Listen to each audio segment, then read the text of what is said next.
Hello, welcome to Celebrity Chatter and Things That Matter with Elijah. That's me. I'm interviewing Susan Olsen. You might know her from Brady Bunch as Cindy. Is there anything you would like to say to the fans before we start, Susan? Uh, Not really. I have my cat here. She usually gets in on these things. I've got two of them.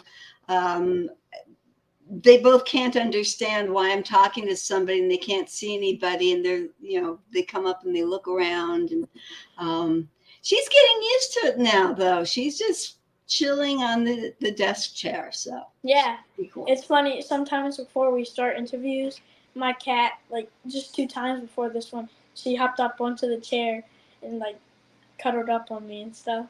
They seek fame. Sorry again. Say it They're again. seeking fame. They're seeking fame. Yes. Well, let's get started. Okay. I have a couple of questions here for you. First, my first question is: what was your favorite episode of Brady Bunch that you like? What was your favorite one to film? Well, those are two different answers, because my favorite one to watch, one that I actually think is really good, and I thought so at the time too, was the one where Greg and Peter go on a double date, and Peter has his fake mustache to look older, and he's eating popcorn. He starts eating the mustache as well. I thought that one was genuinely funny. And Chris Knight, he's great. I just thought, oh, we need more episodes like this where he and Barry are being funny. And but as far as filming goes, of course, the most fun episodes to film were Hawaii, because we got to go to Hawaii. Yeah, that definitely sounds fun to take a trip to Hawaii. Yeah. Film with after a little bit. When you're filming for so long, becomes like part of your family. Well, it is. I was just going to add to that. It's like going to Hawaii with your best friends. Right, yeah. Me and my parents started watching the Brady Bunch. I want to see that episode you were talking about where he's eating the popcorn and he eats his mustache. Sounds interesting. Yeah, I think it's the fifth season. Say again, sorry? I think it's our last season, fifth season. Yeah. Okay, I'll get there at some point.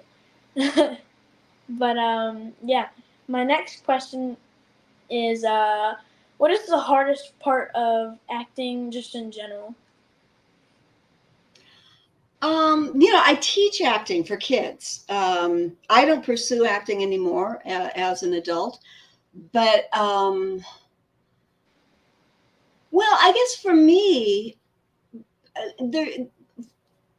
there's two aspects of it. There's the art of it, which I think is really, really difficult because you don't have a product.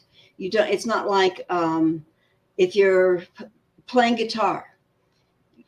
You have to practice, and you've got a guitar, you practice, you can play along with tapes and stuff, and when you're getting better. Painting, you've got the product, you have the painting. Acting is so elusive. It's just, it's wispy. Yeah. And so, and I think that's the most difficult thing about it, is that it's difficult. Sometimes it's difficult to know when you're doing it right. And I think your best hint is if you find yourself believing it. Yeah. So if you're in a scene and you're really believing what's happening, that's the goal. But then there's acting. So you can act like you're believing it, and sometimes you can pull it off.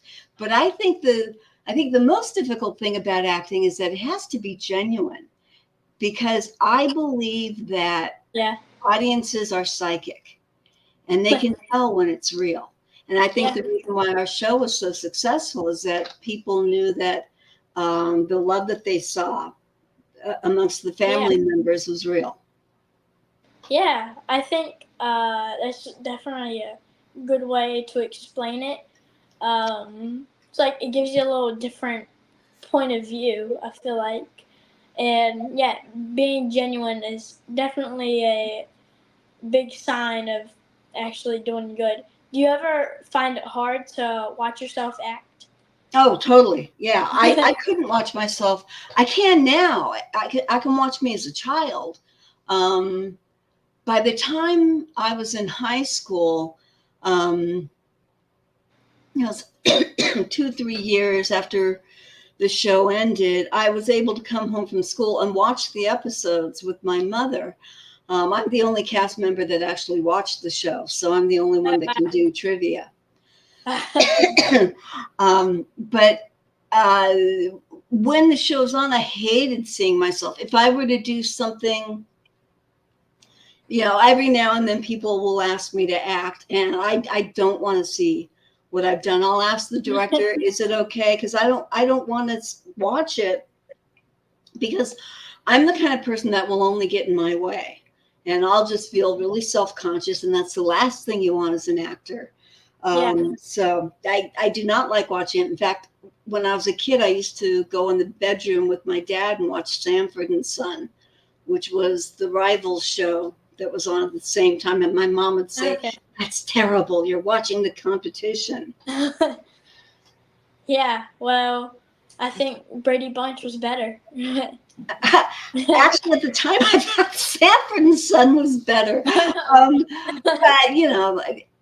I just really, really did not like seeing myself. Yeah, I'm still the kind of person that doesn't like to watch myself, but I do encourage my students to get comfortable with Yeah. seeing themselves on camera. I teach a filmmaking class, and all the kids get an acting role, and then we have a screening, and like half the class will be going, and the other half are going, "Oh, watching this." Yeah. And it's not. It doesn't mean that half the class have big egos either. It's just weird. Very weird. Some people can't stand to see themselves. But I think that if you're going to do acting, you probably should get comfortable with it. Yeah, I think I would agree. Yeah. My next question is what was your favorite memory from acting on set of Brady Bunch? Um,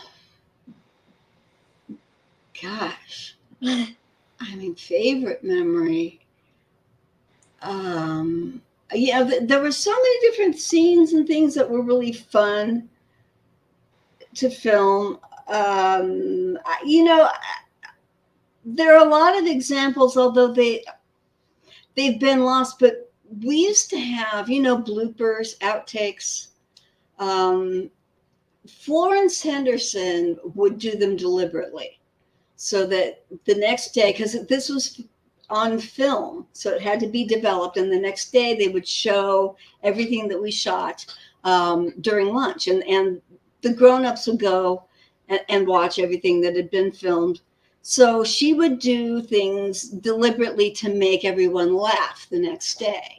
Okay. And like one of the best things she did, and of course, kids, I always tell kids this: if you're on a set and there are funny people and they're goofing off and everybody's laughing, they're all having a good time, that's great. You don't get to do it.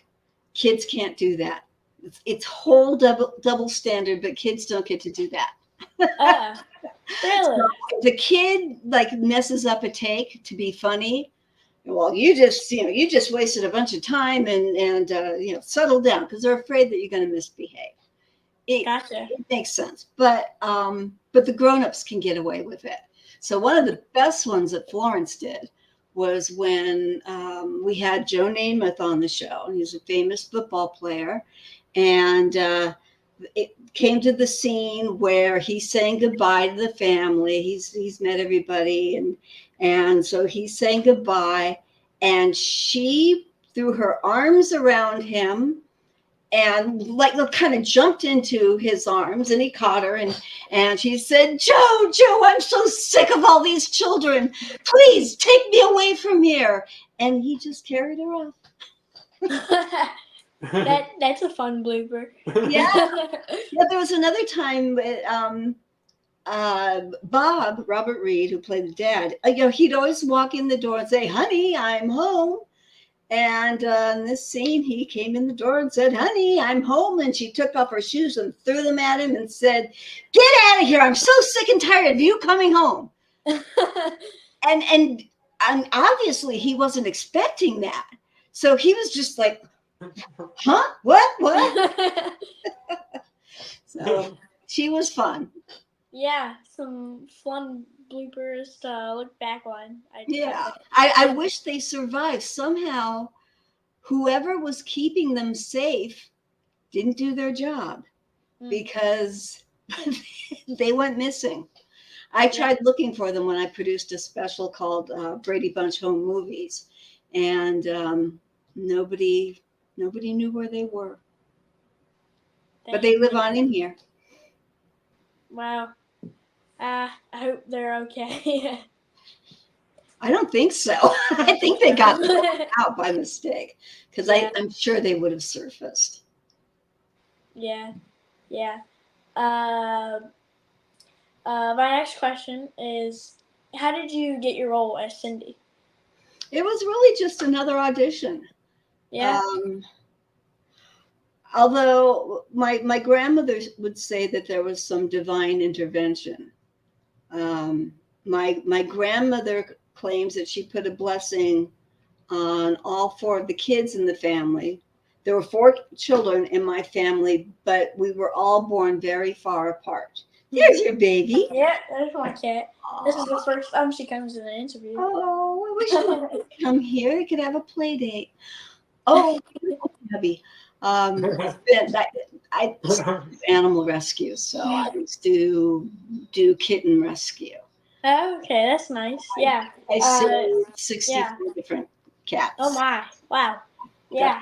This is, I think, our first cat. Oh, well, congratulations. Yeah, always have a cat. They're very good to have around. Yeah. I used to have a house full of kittens. But anyway, I digress. What was I talking about? You were talking about audition. Okay, yeah. Your grandma putting blessings, yeah. So I won't go into it too much, but my there's four kids in the family. My oldest brother was 10 years old before the second brother was born. He was 8 before my sister was born. She was 5 before, whoopsie, I came along. So there was a lot of distance between us, which kind of worked out well because each of us had a career. Oh, here's my cat Bella. Well. She says she doesn't want to be upstaged. Here she is. Guess what kind of cat she is? Oh, so cute. She's a sphinx. She's hairless. So she wears sweaters in the wintertime. Anyway, so each of us kids got discovered. I mean, really by chance. As ridiculous as, like, it started with my oldest brother who was just standing on a street corner with my mother, and an agent pulled up her car, got out, handed my mom her business card and said, "Wow, take this little boy. Is this little boy in the movies?" And Mom said, "No."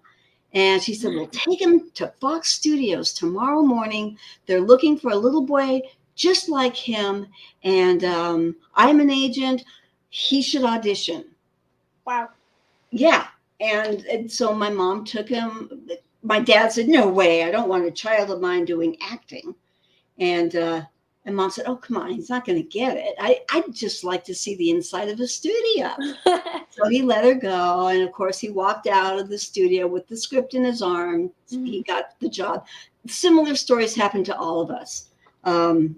So I was acting. It was kind of a normal thing to do in my family, although my brothers had gotten out of it. Once they got into high school, they didn't really want to do it. My sister had gotten out of it. She was tired of it.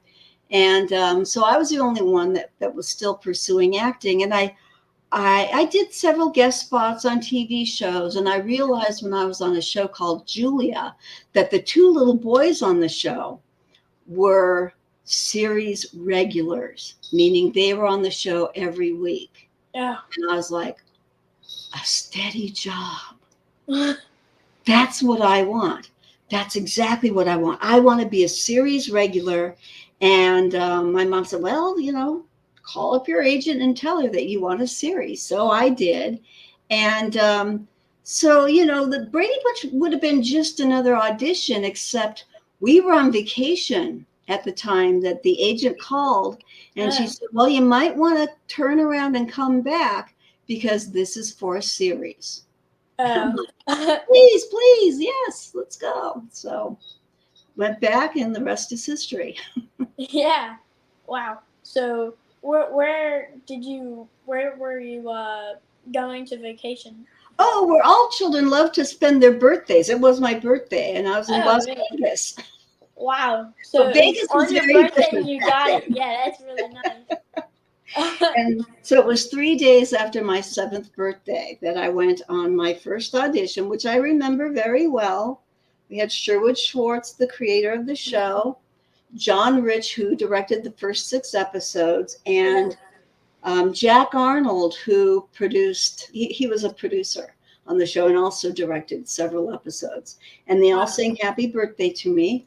And I thought, well, this is very nice. I got to work with these people.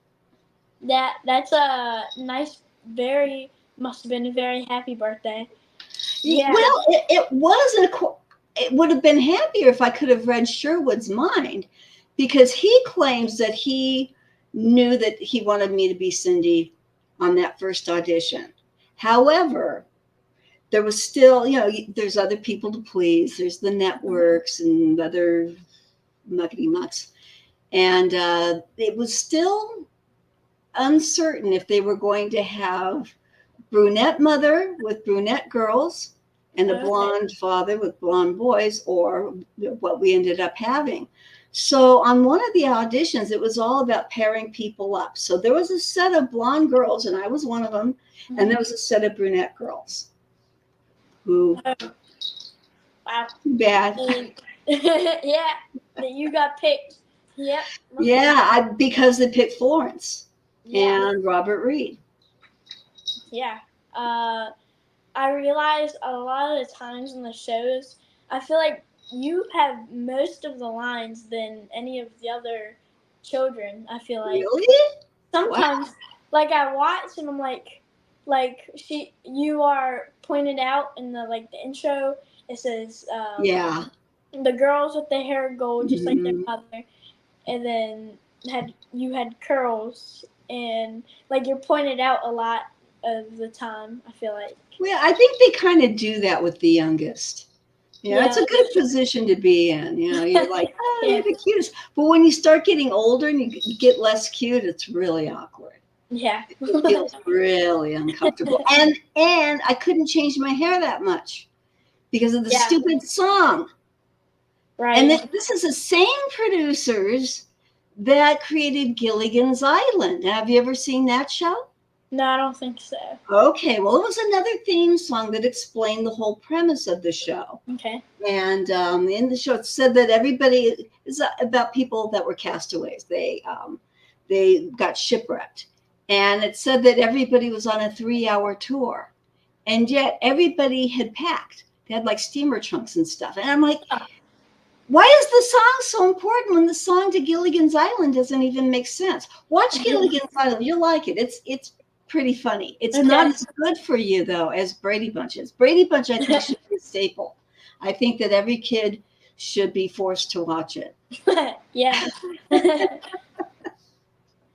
It has good morals, it has good stories, and, you got parents and kids that respect each other.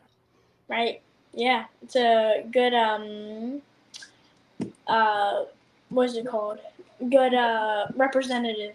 Yeah, and it makes it easier for the parents. Yeah. Baby. Speaking of intros, when you were at the intro, you're like looking at the mom and the dad and your sisters and stuff. What did the director tell you to look up or down or side to side? What were you looking at? They had kind of like tripods, the stands that they use for lights. They so I recall they put tape. So they had different stands. And so I was only looking in this direction. And so they might have had the character names on them. I don't know, but those were the focal points. Okay. But you can tell in one of the seasons, I think might be the second season. It's not the very first where I'm really little, and it's not the one where I have the braids yet. So it's one in between. And at the end credits, you can see I'm going, I don't know where to look because they were confusing me, going, okay, now look here, now look there. And it was confusing. And I still feel guilty to this day. At the time, I thought, well, they shouldn't go with that take because I didn't know where to look. Yeah. But I didn't want to do it again because I was lazy. And so I didn't say anything. And then by the time, I don't know if anybody noticed it, but my brother noticed it. And so every time we watched the show, he teased me about it. Oh, there you are with the googly eyes. You don't know where to look. Well, I noticed. My mom noticed actually. It's reversed. You like the mom looks up, down, side to side, and then you can see it like blink twice, and then it's reversed and she goes backwards. And I never noticed it. Oh my gosh, I'm shocked that I didn't notice that. Really? Because I usually notice stuff like that because I'm an editor. Oh my wow! gosh, And your mom rocks. At the end, I have to look for that. My son, who is now 27, is just now wanting to watch the episodes. So I've got to look for that. That's great. Yeah, my mom noticed it on like the 5th episode, maybe. She was like, "Oh, look, it looks reversed," and yeah, all of them. That is so cool. Yeah. Oh, I'm sure she's right. Oh gosh, that's great. Wow. Well, now I gotta watch. Yeah. Now let's do our next question.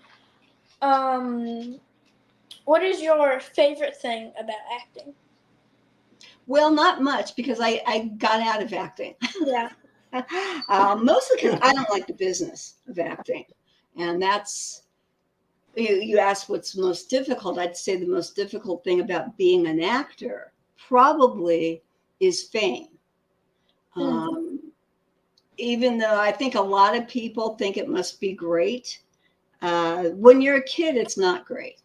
It doesn't stroke your ego. It's just, it just means you lose your privacy. What's good about having been an actor, though, is having been on a show that's as beloved as ours, because I've gotten to meet a lot of people that I never would have met, people that I really admire, other artists. I've met rock stars, and I went backstage at Stone Temple Pilots, which is one of my favorite American bands, and they're all going, she's here, and I'm like, huh, who, where? And they were talking about me, and I have a lot of musician friends, but it was Sebastian Bach that said to me, because, dude, you are a part of people's childhood, and you're a good part. What could ever be wrong with that? And he's right. There can't be anything wrong with that. And I tend to make friends with the child in people. So my friends and I sort of, there's like, I mean, not like my close friends are different, but let's say if, like I know a musician that I really admire, and I sort of become friends with the child inside them, which is kind of neat. It's a different kind of friendship. Yeah. It's a little bit more fun. Huh. Yeah. That's I like the way you described it. And yeah, let's do our next question. Um, you have a crazy and or funny behind the scenes story? Well, as you can tell, I'm an animal lover. I've been about 20 years in animal rescue. I don't take them in anymore. I work with a sanctuary called Spirit of Animals Sanctuary, where we have big animals that have been Oh, rescued. But I just love to see the episode from the first season where Tiger um, is missing. He runs yeah. away, and of course the Bradys are totally irresponsible pet owners, Hmm. and they didn't have him neutered. So he ran off, fell in love, and had a family. Well, at the very end, you see the puppies. And look closely, you'll see a little black tail going back and forth really, really fast with a little white tip on it. That was my first dog, the first dog that belonged to me. Wow. I grew up with dogs, grew up with a lot of animals. Yeah. And but that was my very first dog, and I named her Angela because it was Christmas time and she was an angel. And so I always like to see that episode. And it's also a little bit sad because Eve Plum, who played Jan, also wanted that puppy. And her mother said, well, we have to call your father and make sure it's okay. And so I said to my mom, well, if Eve can't have the puppy, can I have her? And my mom thought for sure Eve could have the puppy. So she said, yeah, sure, Susan. Well, Eve couldn't have the puppy. So I got the puppy. Wow. Yeah, so Eve was crying and I was thrilled. But then Eve was very nice. So over the next week, like I tried not to tell stories about how cute the puppy was. And but she was very sweet. She said, Susie, I'm sure you're a really good puppy mama, and I'm glad you got the puppy. Like, No. Yeah, it's nice. I noticed during the first episode there was multiple opportunities where the people could have grabbed the dog or something, the cat, because it's running on their laps and they're just like, ah. I know. You could try to get it. But people do react like that though. Yeah, sometimes. Because my dog ran amok in a hospital. It was a rainy night and he got into this hospital. I was chasing him. He ran into the hospital and I'm yelling at people, grab him. Yeah. Grab him. And everybody's like, ah! And nobody grabbed him. So it is the way people react. They'll just kind of go, ah. Yeah. I know my first instinct, if a dog is running and somebody's saying, grab him, I will do my best to try to get that dog. Well, that's because you're very responsible. Sometimes. The only reason I got my dog, well, he stopped because the elevator doors open and he stopped to, do I want to go in the elevator? I'm thinking, no, I won't know what floor he's on. But he hesitated. I tackled him. Well, I'm glad you got the dog back. Yeah. So, me too. I think several patients are probably better off. Yeah. What did you do while you were on set of Brady Bunch, but you were not filming anything? Well, during the school year, we tried to get as much filming done during the summertime as possible. Okay. Because when school is in session, we had to, each of us have 3 hours of school. Now that sounds like nothing. It sounds easy, but it's really very hard because it's concentrated. So we had a school room. In fact, we had two of them because once you got into junior high, you got a different teacher. So we'd go to the schoolroom and study. And 3 hours of concentrated study without any goofing off. Yeah. And I always ended up ahead of my class when I went back to school. And yes, all of us went back to public school when we weren't filming. Now, during the summertime, we had a wonderful teacher named Frances Whitfield who was featured in one of the episodes. She plays herself. And she was very encouraging about arts and crafts because we didn't have any electronics. So, you had to do things that were quiet on the set, or we'd go to the schoolroom. And I got my first set of oil paints when I was 10. I mean, Mike and me and Eve Plum were very into art. So we were always drawing or painting.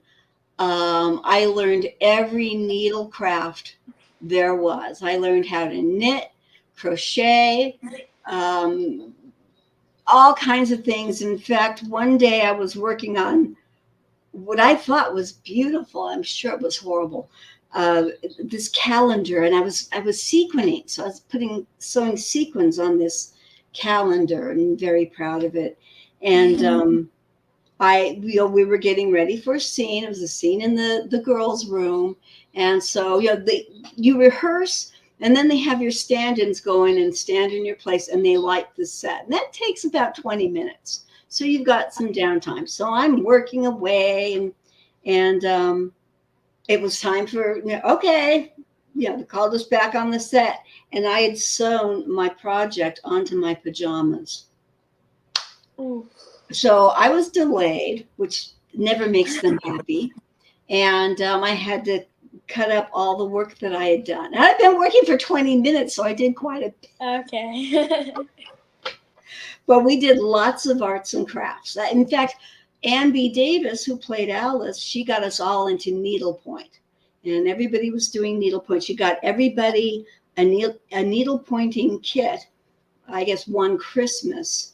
And then the boys thought needlepointing was too girly. So they got into making rugs, rug hooking. Okay. Yeah. Wow. So a lot of arts and crafts. Yeah, and I'm very grateful for that because I have skills in all these different things, and I have interests in all these things. And in fact, I'm hoping that comes in handy because I teach a filmmaking class, and I may have bitten off more than I can chew. But I think I'm going to do just a little bit of claymation for this class. That's fun. Yeah. Well, if it turns out okay, it'll be fun. Yeah. If it turns out terrible, it won't be fun. But yeah, that's true. We'll see. Your fingers and your eyes crossed. I have my next question. You sometimes acted through school, and you said that before. What did your friends and the schools think of the show? That's kind of difficult because I got really, really, really badly teased. I was bullied at school a lot for being on a TV show. And everybody thinks, oh, you must have been the most popular kid. I'm like, no, you have no idea. You get teased for being that's kind of a classic thing. Kids, especially back then, because kids weren't as enlightened as they are now. I hope that kids understand that some people are different and that can be a good thing. At least I knew that the kids that were teasing me were jealous. And I didn't blame them for being jealous because they were right. I was very lucky. I was doing something really cool. And it was only kids that didn't know me that teased me. So every year I'd go to school and there'd be new kids in the neighborhood. Mm-hmm. That would always be a problem. But the kids that knew me were very nice and stood up for me. And, kind of, but it's still, it doesn't matter when there's a group of people like going, oh, you're so stupid for whatever Cindy did. Because Cindy wasn't the sharpest tool in the shed. They'd be teasing me. And even though your friends are on your side, it's still embarrassing, to have people making fun of you. Okay. Wow. I was not expecting that. Yeah. Well, actually, I think I got teased more than the other kids just because, Wow. like you say, I was kind of a focal point. And, people don't realize it because it's cute. So when Cindy says, like, what does that mean? It's cute. But when you go to school, like all the kids at school, like, you're so stupid, right. You didn't know what that meant. And then your friends are going, well, that's not her. That's Cindy on TV. Yeah. That's not Susan. So I think I got it a little bit worse. But I always managed, though, to get people to be used to me and accept me. And like by the time I got to high school, I didn't have any problems with people at all. Yeah, that's very good. Yeah, it's better than being teased, that's for sure. Well, and also, like, my parents wanted me to go to a private school. And I didn't want to because I didn't want to not be normal. And I knew that it was more difficult for me to be normal, but that was still really important to me. Yeah, that's a good thing to think about. I agree. Yeah. I think I had another question in mind. What did you, if you weren't on the show, do you think you still would have watched it? Oh yeah. Oh, I would have watched it more. I would have liked it a lot better. Yeah. Because I didn't really like watching it because I was in it. But if I hadn't been in it, I would have loved it. Yeah, I'm sure it would have been my favorite show. Oh, okay. Yeah. Even more than The Addams Family. Which is a show, as a child, I would have preferred to be on The Addams Family. Because they were weird. Yeah. Yeah, they were weird. When you were on the set, who did you hang out with the most? Absolutely, positively, there is one answer. That would be Mike Lookinland, who played Bobby Brady. Second to him was Eve Plum. I already had a sister Maureen's age. Now, Eve Plum played Jan. Maureen McCormick played Marcia. And Maureen and my sister were like only months apart in age. Oh, wow. So I already had a sister that age, but Eve was a little closer in age to me, but she was still older. So she was super cool. So she was just enough older that I could look up to her. And we had so many of the same interests. She was an artist. She loved art. I mean, when we grew up, we were still friends. Wow. She got involved in comedy, and she was into horseback riding, which I was too. So she and I were very close, but she often was with Maureen. So she wanted to be with Maureen because Maureen was cool because she was older. Yeah. So it was me and Mike quite a bit. And I'm really grateful for that because in addition to my cousin, who was my first friend, who he and I are 8 months apart, I always had like a best friend who was a boy, which is kind of unusual for a girl. Yeah. And it made me grow up into what I call a guy chick. So I've always been kind of more comfortable with boys and men. I have very close girlfriends now. When I have a best girlfriend, like, there's a closeness that's closer. It's much closer. Yeah. But I just think it's really, I don't know, it's something that I really like about my life, that I'm very comfortable with guys. Yeah. That's a cool answer. Well, I also realized in kindergarten, like my first day of school, again, my first play date was with the boy up the street. I thought, this is really great, because if you're a girl and you like to play with boys and you like boys things, because I was into Hot Wheels, wasn't into dolls at all. I loved playing with cars and construction sets. And I realized very early on that if you're a girl and you can play with the boys, that's cool. But a boy doesn't have the freedom to play with the girls as much, which I think it makes it harder to be a boy. So at the time, I thought being a boy is harder. I'm so lucky to be a girl, and I can play football and Barbies. Yeah. That's a good mindset. We have a question from the comments from Dawn. Do you still keep in touch with your Brady Bunch family? We do. We do. We're all fairly lazy people, so it's the internet that makes us more close now. You know, we'll text each other.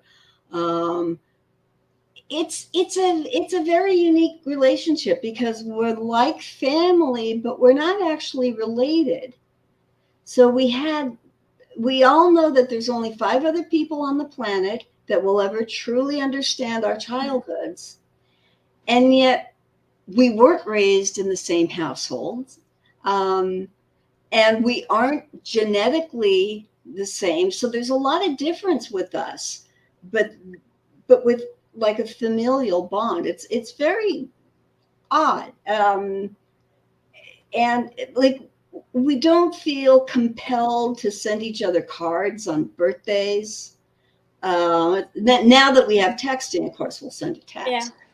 But I mean, there's never been anything quite that formal about it. You know, Christmas cards or birthday gifts.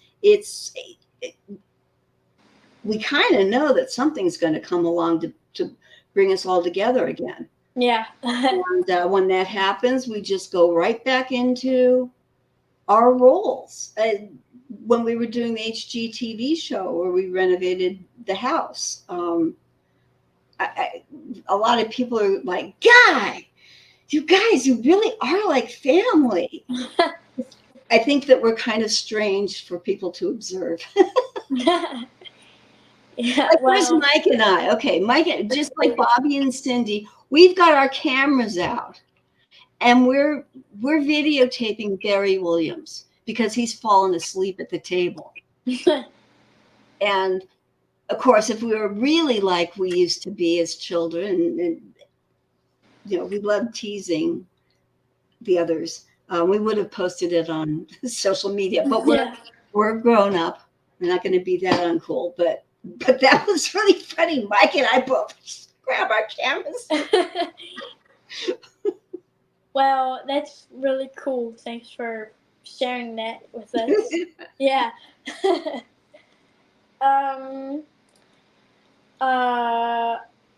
When you had to film an episode just one day, what was your normal routine that you always did?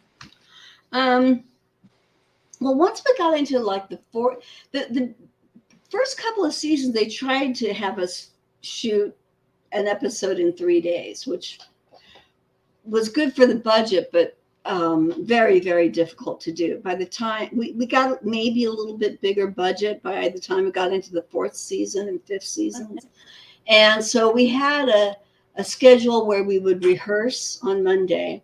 We do a script read through, do a little blocking and rehearsal, and then we'd start filming. And unlike a 3-camera sitcom where you rehearse for so many days and then you perform in front of a live audience, we just started filming immediately. We could and you only had 1 camera back then. Yeah. So something like a dining room scene would take the entire day, maybe 2 days to film, because you've got 9 different close-ups on the dining room table. Yeah. Yeah. Wow. But usually I'd get up. I rarely had a call before 8 o'clock in the morning. If I had a 9 o'clock call, it was a luxury. Yeah. And you know, we work. We have an hour for lunch. We get our schoolwork in, and usually leave. I mean, we had to leave by 6. So. Oh, okay. Wow. So you didn't have too much time to film. Well, I mean, we so our off time was really spent on the set, and that's why we all became such good friends, because Okay. you weren't home to play with your neighbors, or you're Right. going to school and seeing your friends. um and I mean, we had it really great too. Like, we had a western lot to play on. Talk about playing cowboys, and we had the Bonanza set that so some of those buildings probably weren't real safe to go into on the second floor. But anyway, I mean, that was our playground.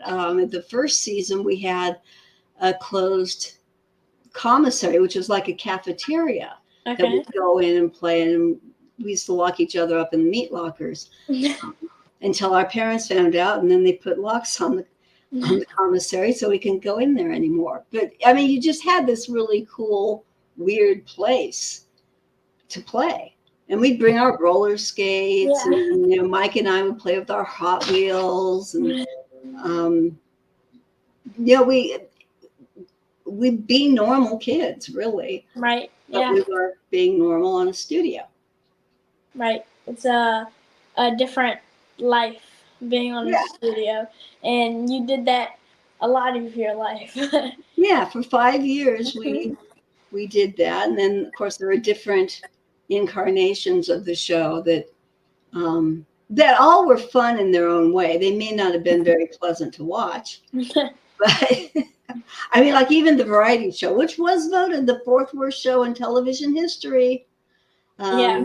And I contributed to the book Love to Love You, Brady's, which is all about that show. Hmm. That, I mean, it was a horrible, it's a bad show, but it was fun because we were all together, and Yeah.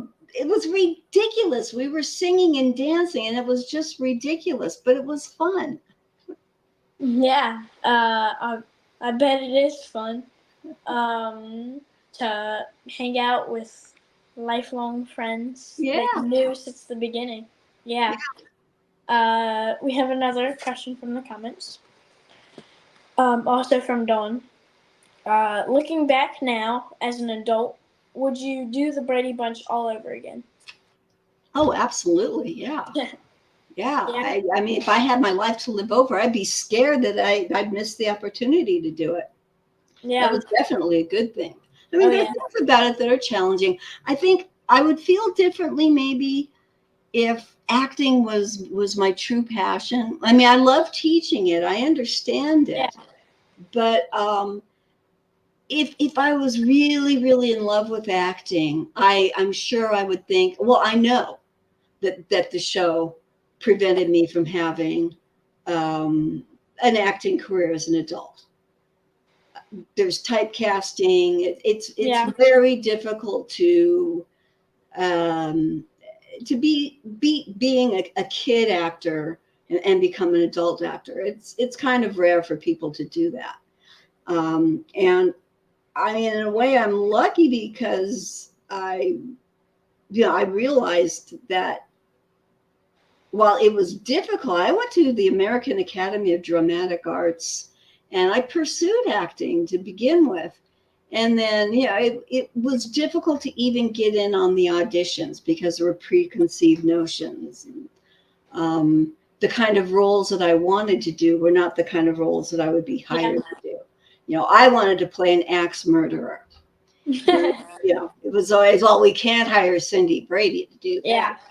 And I just finally realized this really isn't what I want. And I was really jealous of my boyfriend at the time because he was an artist and he'd gone to art school. And I got out of acting, called my agent, called my teacher, and then things just started to fall into place when it came to art. Yeah. Yeah, Well, at least you got to do Brady Bunch, and you're yeah, here right now. Yeah. yeah. And like I say, I It's a mean, big deal. I think I'm a good teacher. It's just not something that I want to pursue, and I don't really I want to teach understand. Yeah. adults. I like teaching kids. Yeah. You have to. You need to make another Cindy Brady. And Well, you can teach me. um, yeah, well, I just feel like I have to pay it backward because I had so many good adults in my life Yeah. that were really kind and treated me with respect. I mean, Robert Reed would talk to me about cartoons the same way he would discuss Shakespeare with Yeah. an actor of his age, you know. And That's so with Florence and Dan, there were a lot of really nice grown-ups. And I want to be one okay. of those nice grown-ups in the kids' lives that I touch. Yeah, that's good. Um, Now we have this game called 100 questions. Yeah. I'm not gonna ask you 100 questions. But you could pick a number 1 through 100. We're Okay. gonna find that number. There's gonna be a question there, and we'll ask you that question. Maybe Oh, we'll do a couple. They could be funny, weird, crazy, just stupid. These are all questions from fans. Uh, General questions. So, what's your first number? okay. 57. 57. Ah. If you were to play a professional sport, which sport would you play? Oh gosh. Oh, I would be an equestrian. I would be a rider on maybe not on the Olympics because I'm not brave enough for that. But I'd have to be independently wealthy because nobody makes any money riding horses. Yeah, But that's true. I would be riding horses. I think I would want to play football, maybe. Yeah. See, Yeah. I'm lacking the gene. There must be some sort of a gene for understanding sports. I don't have it. I can, Oh. I basketball just a little bit. I can kind of, get into predicting who's going to win, but I'm not a sports person. uh. Well, that's okay. Not everybody is. So Yeah, yeah. there's What's your more room for other people to do it. yeah? Just What's your next number? hmm? Next What's your next number. number? Yeah. What do you say, Bella? Oh, she says 42. 42. Uh. Can you tell me about a time where you failed something but eventually overcame it, and how did you overcome it? Roller coasters. I wasn't fear as much as it was like I went on a log ride when I was about, I don't know, 9 or 10, and the feeling of dropping I couldn't handle. Could not handle that at all. So if you notice, there's an episode where we're all at Kings Island and we ride the roller coaster, and look closely, I'm not on it because it did not. I couldn't handle roller coasters. One drop with a log ride was more than I could handle. Wow. And then I don't know, something happened, and I started loving roller coasters to the point where I live by Six Flags Magic Mountain, Wow. and and when they got the coaster named Tatsu, where you ride like you're flying, you're suspended. Um, my son was in Day Scouts, so I got a season pass, and I would drive my son to Day Scouts and go to Magic Mountain, ride Tatsu at least once, and yeah, after standing in line all day, by that time it'd be time to pick my son up. So I was riding that coaster every day. Wow. Yeah. That So sounds fun. Just a daily thing. yeah, I love it. Yeah. I never got sick. I I I remember the first time I rode a real roller coaster. It was for like a field trip, and we went to King's Dominion, and I rode it with my friend, and it went as high as the drop tower, and it's like it's right next to the drop tower, and I was like, we're as high as the drop tower, and then we get to the top, and I'm like, it goes straight down, and I'm like, no, I don't want to do it anymore. We go down, and we start going really fast, and then there's like a bumpy part, and we go up and down, and I'm like in my seat like this, the bar is on my chest, and I'm laughing and crying at the same time. So it sounds really weird, and I'm like, because I'm bumping too, and it was fun though. I want to do it again. Oh, they've got one called Extreme, where I have to say, it was so intense. It wasn't fun at all because I got no sensation of anything. I didn't know up, down, anything. And all the seats are on a swivel, and you go literally straight down but backwards on your first fall. And that was too much. Yeah, I bet. I also just did one. There was a ride. It was like just like a day where you could go. There's like Ferris wheels and stuff, and there's one ride where it's like a Ferris wheel, but it's a little smaller, and Ferris wheels stay like that. Okay. This one, the seats flipped upside down, and it would go really fast.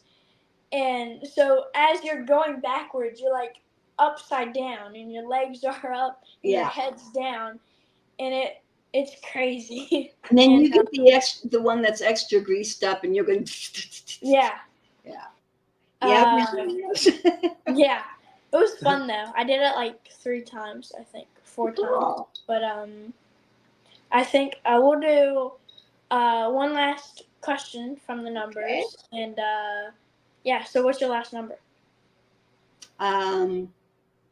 89. 89. What is your favorite myth or legend character? Well, we would have to say Bastet, the Egyptian cat goddess. She looks exactly like her. Yeah. Yeah. I would agree. Yeah. I don't really know what Bast does. She's just the goddess of cats. Yeah, I guess.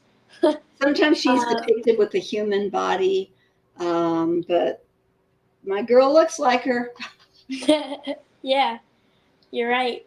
But I'm gonna do this like intro from Brady Bunch. I'm gonna go like this. I'm gonna say thank you, Susan, for doing this interview with us, and I'm gonna do it to the interpreter too. I'm gonna say thank you, Hope, for. Did I do it? Yeah, I'm doing it.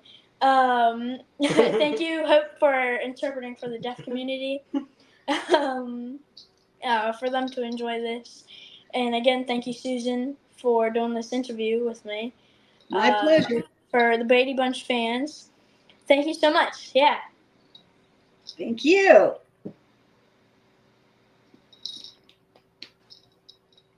She's my baby.